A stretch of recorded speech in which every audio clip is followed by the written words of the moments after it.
పెద్దపల్లి జిల్లాలో ఓవర్లోడ్తో ఇసుక రవాణా చేస్తున్న 11 లారీలను విజిలెన్స్ అధికారులు పట్టుకున్నారు. ఆ లారీలను ఆర్డీఏ కార్యాలయానికి తరలించారు. ఈ సందర్భంగా ఆర్డీఏ రంగారావు మాట్లాడుతూ ఓవర్లోడ్తో ఇసుక తరలిస్తే చర్యలు తప్పవని హెచ్చరించారు.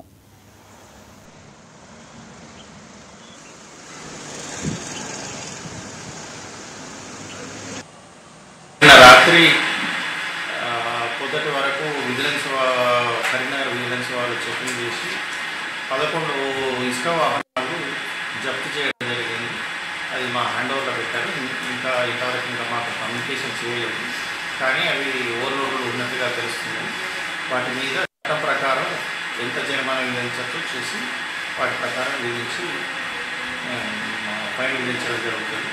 మిగిలిన ఇసుక వాహనదారులకు కూడా అందరికీ తెలియజేసేది ఇటువంటి కంపల్సరీ దయచేసి చేయకండి.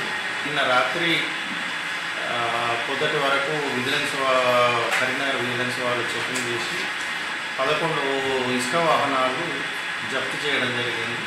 అది మా హ్యాండ్ ఓవర్లో పెట్టారు. యాదాద్రి భువనగిరి జిల్లా వలిగొండ